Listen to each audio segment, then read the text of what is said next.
I'm not sure if you realize it, but my friends, we are witnessing greatness. Because arguably the best action franchise of all time, with arguably the greatest action star of all time, have done it again. Mission Impossible Dead Reckoning Part 1 is here, and your mission, should you choose to accept, is to join the discussion and then listen to me rant about it. Let's dive in.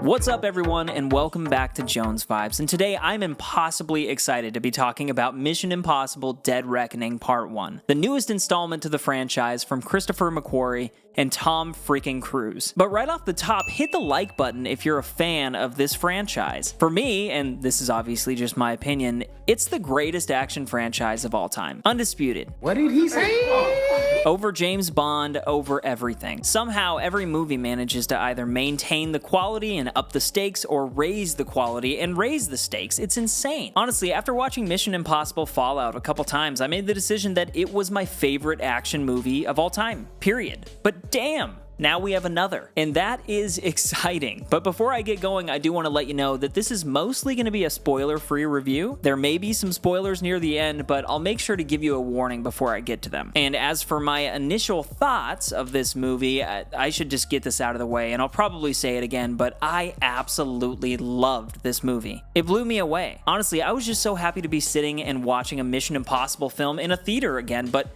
it ended up being so much more than that. The action was endless, and the camera work felt unique. Honestly, there were references to every single Mission Impossible movie just within the camera work. They also managed to really tap into emotion, which is something that this franchise does very well. The stunts were huge. You've probably all seen the making of the motorcycle stunt at this point, but when Tom Cruise goes off that cliff, it was one of the most surreal and insane experiences that I've ever had in a theater. There's also a train sequence that is just absurd, and there's some great humor in this movie and quippy dialogue, specifically from Benji and Luther. It was just movie magic, and of course, how could I forget, we get to see Tom Cruise run. He truly is the best on-camera runner ever to live, probably. I mean, look at him go. Gosh. Whoa! But to catch everyone up to speed, if you didn't see Fallout or if you just don't remember the ending, the last time we saw Ethan, him and the gang, they had just vindicated the IMF to the CIA and proven that there is a reason that they exist, because they saved the world, per usual. And so now let's read the description for this one. Ethan Hunt and the IMF team must track down a terrifying new weapon that threatens all of humanity if it falls into the wrong hands.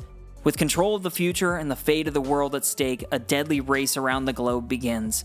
Confronted by a mysterious, all-powerful enemy, Ethan is forced to consider that nothing can matter more than the mission, not even the lives of those he cares about most. So pretty standard stuff for a Mission Impossible movie, right? Wrong. This movie manages to dive deeper, and it seems like Tom Cruise is just getting better with age. They add even more layers to Ethan Hunt by providing a very important piece to his backstory, and that connects to our bad guy, Gabriel, played by Esai Morles. We have him and the Entity, which is basically just AI. And I thought that was a great direction to go, because the possibilities of AI are very frightening, and so that's explored. We also see the return of Kittredge, which is kind of crazy because I think the last time we saw him was in Mission Impossible 1. Also, we had Rebecca Ferguson returning, who's kind of killing it with Dune and this, but she's back as Elsa, and she's fantastic as well. But then there are my clear standouts of this movie, and guys, Hayley Atwell, wow. Her performance in this movie was outstanding, and she's such a great addition to these movies. I'm honestly not sure if it was her acting or she just fits in so well, but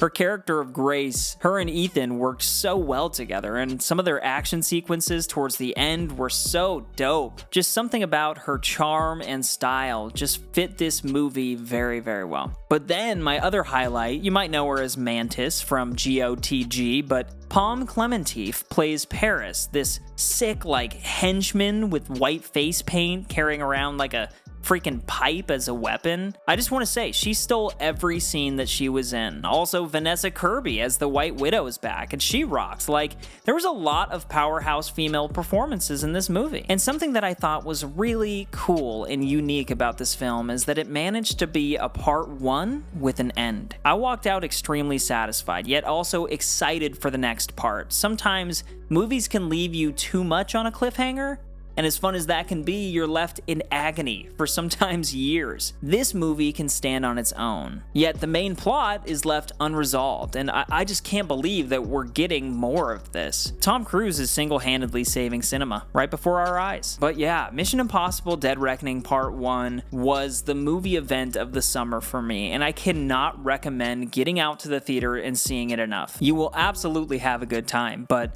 before I get to spoilers, I will give my Jones Vibes star review, and I'm not gonna lie, I'm giving this movie 5 out of 5 stars. It was just flawless to me. But spoiler warning, because I am gonna get into some of that. Starting with this, so I think what made the villain, Gabriel, for me so much was the scene involving the choice. It was so cool. This man started Ethan's journey with the IMF, framing him for a murder he didn't commit, and killing a woman that looked like they were someone important to Ethan. I'm not sure if it was like that love interest or whatnot. They were kind of hinting at that, but he has to relive this all again with Elsa. I couldn't believe that they killed her off. By the end of Fallout, they're so close, and just that tension when she's fighting Gabriel on the bridge and Ethan is running and the score is just getting bigger and bigger. It was brilliant. I really felt that, and it also adds to Grace's character. She now has to live with that kind of unasked for baggage, but it also demonstrates how much Ethan cares. Like, he even says to her, "I promise I'll put my life ahead of yours." He can't promise that she won't die, but he can promise to do everything he can, and he has to in the end. This entity AI thing is all-seeing and all-knowing. It can be everywhere, and I'm very curious to see where they go with it in the next part. Gabriel gets away, but without the key, and it looks like Grace is going to be coming back, and also they find a pulse on Paris, so let's go, she's coming back. But like I said before, you're left feeling satisfied, but also excited for the next part, and I do have a lot of questions. I'm very eager to see how all of this wraps up, but I do want to turn this over to you. What do you think? Where do you think this is all heading? And also, did you enjoy Mission Impossible Dead Reckoning Part 1? Let me know all of your thoughts down in the comments, and also give this video a like. Hitting the like button shows more support than you could ever know, and I really appreciate it. I make content here on Jones Vibes weekly, so subscribe for more movie and television talk, and remember to keep up the good vibes. But Mission Impossible Dead Reckoning Part 1 is here, and this video will self-destruct in 5 seconds.